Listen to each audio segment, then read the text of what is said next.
Well, hello. Today I'm going to be talking about the kingdom of heaven and the hierarchy of illusions. So, the kingdom of heaven comes from God, right? But there are these hierarchy of illusions that come from the world. And what these are thoughts about certain subjects, certain things in the world that tend to bind us. And really, these are ungodly thoughts that we make. And they're really predominant in many people's minds, right? It's really common. For example, to hear things along the lines of healing. Well, God could heal somebody that, say, gets a little cut, and he could heal that. But somebody that has cancer, you know, that wouldn't be easy to heal. And a lot of times we might not even hear people say things like that, but they're just thoughts in our mind because we think, well, cancer, really hard to heal, but, just like a bruise or something like that, that would be easy to heal, right? So there's some things that are some things that are harder to heal than other things, right? And that would kind of be what this hierarchy of illusions is. And everybody has their own hierarchy of illusions, things that they are attached to that they bring before God and put up as idols before God, right? And, for me personally, in the past, that has been sex, pornography, anything along the lines of that was kind of my hierarchy of illusions, right? I would put those things up above God, and I would put those things as things that were more important than God. And because I was trying to find myself in those things, I found nothing but sin within myself, because you can never find satisfaction from any of those things. So you have this hierarchy of illusions in your mind in that way, that you think that these physical things of the world can give you the satisfaction and the salvation that you want, which is far, far, far from the truth. And sometimes only when we, give in to many of these things and find a lot of suffering and pain from some of these things in the world, that is our greatest teacher to teach us and show us that, all along I was trying to find what my heart desired from things that could never give it to me. And then we finally turn to God. We turn to Christ. God, Christ, something that is unseen. He's in the spiritual realm and also in the physical realm, but he's in the spiritual realm and he's unseen. But he's always there. He's in our heart, right? He's in this place that we can only sense through this unseen, in this unseen place, and this force of power and love. And that is what God is. We can sense him, we can feel his presence, and sometimes we can see vision and sense of the thoughts that come in through the spiritual realm, but it's all an unseen place as far as the physical eyes go. We don't see those things very rarely. I mean, sometimes there could be people where they see angels or things like that manifest into the physical realm, but that's pretty rare, right? But we have this realm that's around us, and it's the spiritual realm. It's this higher sense that these five senses of our body that they don't pick up, right? So that's what we're going for, and we're recognizing that, God is really what I want. And if I want to know myself as sinless, then I have to only want God.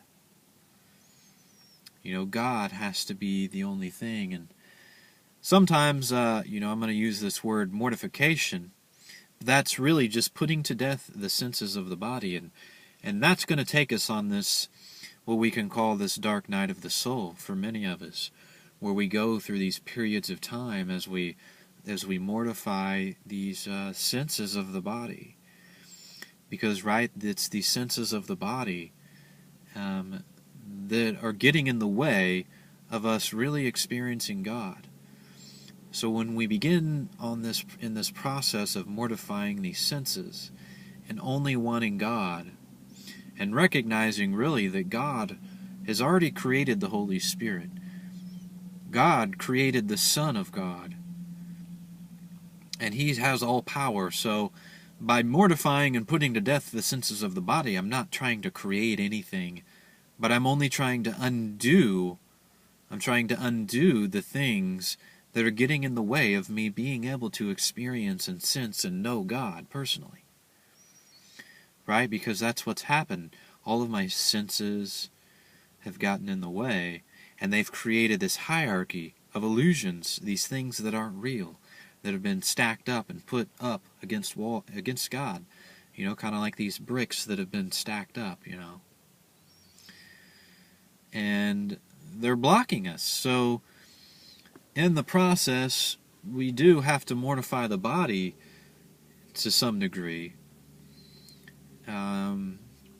And that could be also said as, like putting to death the body. And as we go through that process, we can go through a time of these dark nights where we don't know where we're at. And, we're making our way back to God, and we're making our way through these dark places, but we're making our way back to the light.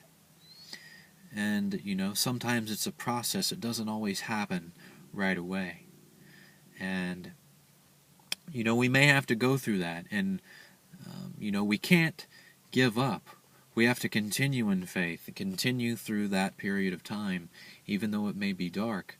And knowing that there is light at the end of the tunnel, that God does love us, and that God is wanting to bring us to a place of recognizing that we are fully, created in His image, and we are sinless, and that we are forgiven of all of our sin, and that we are completely whole in Him. So that's the process of healing. And it doesn't always happen right away, even though, God is eternal and timeless. A lot of that is dependent upon how long we want it to last, really, and how quick we can learn some of the lessons. But it's all in God's plan, and, we are in time here on this earth. We are in time. But really, who God created us to be, the Spirit that we really are, is timeless. God is timeless. He's eternal. So who He has created us to be is actually a timeless being. And in eternity, in heaven, in the kingdom of heaven, there are no hierarchy of illusions. So that means that healing doesn't take time. So we could take that into our thought here, that really healing does not take any time, because healing has already been complete. God has already completed all of our healing. But it's only because we're here on the earth and we're in time that it seems that it takes time for that to happen.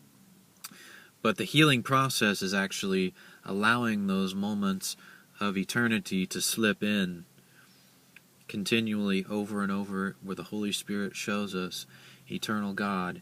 And in those moments we continue to heal. We have those revelations.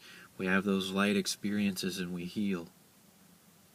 Until we're eventually brought back to God. So that's what I pray for you, that you would recognize these things about yourself and begin to break down these walls and of these hierarchy of illusions, and begin to recognize, maybe just start with recognizing and asking yourself, what are some of these illusions in my own life that I have, that I'm trying to protect, that I'm holding on to and placing above God? What are some of those? And God, show me how to undo them, That's what we always want to go. We always want to go to God and the Holy Spirit and ask Him to show us how to do that once we recognize what they are. And God is always faithful to show us. So God bless you. I pray many blessings over you, and you have a wonderful day, okay? God bless.